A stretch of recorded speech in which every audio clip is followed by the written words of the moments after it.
السلام علیکم ورحمۃ اللہ وبرکاتہ۔ امید ہے کہ سبھی ساتھی خیر و عافیت کے ساتھ میں ہوں گے، اور دعا ہے کہ اللہ تبارک و تعالی سبھی کو خیر و عافیت کے ساتھ میں رکھے۔ تو آج کے سبق میں ہم پڑھیں گے سورہ بقرہ کی آیت نمبر 232، اور اس سبق کے اندر جو تجویدی قاعدے ہیں ان کو ہم سیکھیں گے، اور جو غلطیاں لوگوں سے ہوتی ہیں ان سے انشاءاللہ ہم بچنے کی کوشش کریں گے۔ تو آئیے سبق کو شروع کرتے ہیں۔ اعوذ باللہ من الشیطان الرجیم، بسم اللہ الرحمن الرحیم۔ ذلک یوعظ بہ من کان منکم یؤمن باللہ والیوم الآخر۔ یوعظ، عین کو حلق سے نکال کر کے پڑھیں گے اور ضا کو منہ بھر کے پڑھیں گے۔ یوعظ من کان، اس نون کے اندر اخفا کریں گے، تھوڑی دیر آواز کو ناک میں روکیں گے، من، اس طرح سے، اس لیے کہ یہاں پر نون ساکن کے بعد میں کاف آ رہا ہے، اور کاف اخفا کے حرفوں میں سے ہے۔ نون ساکن کے بعد اخفا کے حرفوں میں سے کوئی بھی حرف آتا ہے تو وہاں نون کی آواز کو ناک میں چھپا کر کے پڑھتے ہیں۔ منکم، اس نون کو بھی سیم ویسے ہی پڑھنا ہے۔ یؤمن، یہاں پر یہ حمزہ ساکن ہے، حمزہ ساکن کو ہمیشہ جھٹکے کے ساتھ میں پڑھا جاتا ہے، اس لیے اس حمزہ کو جھٹکے سے پڑھیں گے، یؤمن۔ اور ایک بات اور سمجھ لیجئے، حمزہ کبھی تو اکیلا آتا ہے بنا ہوا، اور کبھی وہ تین حرفوں کے اوپر آتا ہے، ایک ہے اس میں الف، دوسرا ہے واو، تیسرا ہے یا۔ ان تینوں حرفوں کے اوپر اگر حمزہ بنا ہوا آتا ہے تو وہ حمزہ ہی پڑھا جاتا ہے، اس کے نیچے والے حرف نہیں پڑھے جاتے ہیں۔ جیسے یہاں پر ہے، یہاں پر واو کے اوپر بنا ہوا ہے تو یہ صرف حمزہ ہی پڑھا جائے گا، واو نہیں پڑھا جائے گا۔ باللہ، یہاں پر اللہ کے لام کو باریک کر کے پڑھنا ہے، یہاں باللہ نہیں پڑھیں گے، اس لیے کہ اللہ کے لام سے پہلے زیر ہے، اور اللہ کے لام سے پہلے زیر ہوتا ہے تو اللہ کے لام کو باریک پڑھتے ہیں، پر کر کے نہیں پڑھتے ہیں۔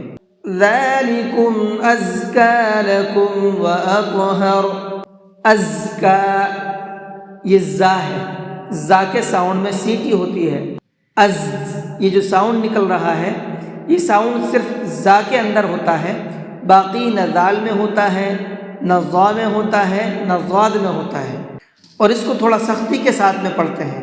جب آپ سختی کے ساتھ میں پڑھو گے تو یہ زا کا ساؤنڈ نکلے گا۔ وَأَطْهَرُ، طا کو منہ بھر کے بھی پڑھیں گے، اور اس طا کے اندر قلقلہ بھی کریں گے۔ قلقلہ کہتے ہیں آواز کو ڈبل کر کے پڑھنا۔ ڈبل کس طرح سے پڑھنا ہے؟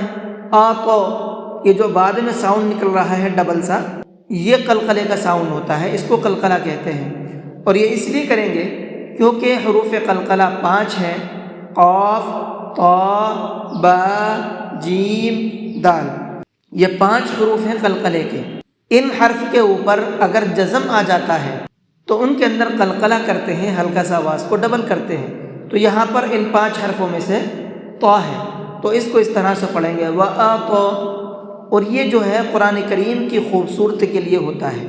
اگر ہم اس کو پڑھیں اطہر، وہ مزہ نہیں آ رہا ہے اس کے اندر جو اط کے اندر آ رہا ہے۔ واللہ یعلم وانتم لا تعلمون، واللہ، یہاں پر اللہ کے لام کو منہ بھر کے پڑھیں گے، پر کر کے پڑھیں گے، اس لیے کہ یہاں پر اللہ کے لام سے پہلے زبر ہے، اور اللہ کے لام سے پہلے زبر ہوتا ہے تو اللہ کے لام کو پر کر کے پڑھتے ہیں۔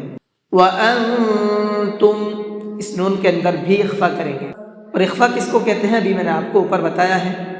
یہاں پر اس لیے کریں گے کیونکہ یہاں پر نون ساکن کے بعد میں تا ہے، اور تا بھی اخفا کے حرفوں میں سے ہے۔ لا تعلمون، یہاں پر عین ہے تو عین کو حلق سے نکال کر کے پڑھیں گے، تعلمون نہیں پڑھیں گے اس کو، بلکہ تعلمون۔ جی الحمدللہ، یہ آیت مکمل ہو چکی ہے۔ اس آیت کے اندر جو قاعدے ہیں تجوید کے، یا جو مسٹیک لوگوں سے ہوتی ہیں، دونوں چیزیں میں نے آپ کو بتا دی ہیں، دونوں کو آپ دھیان میں رکھ کر کے پریکٹس کیجئے، اور جس طرح سے میں بتا رہا ہوں آپ کو اسی طریقے سے پریکٹس کیجئے، پڑھنے کی کوشش کیجئے۔ انشاءاللہ قرآن کریم کو آپ لوگ بہت اچھے سے پڑھنا سیکھ جائیں گے۔ آئیے پھر اس کو پڑھنا کیسے ہے ایک بار پڑھ کر کے بھی دیکھ لیتے ہیں۔ ذالکم یوعظ بہ من کان يؤمن بالله واليوم الآخر ذلكم أزكى لكم وأطهر والله يعلم وأنتم لا تعلمون۔ جی آج کے سبق کو یہیں پر ختم کرتے ہیں۔ السلام علیکم ورحمۃ اللہ وبرکاتہ۔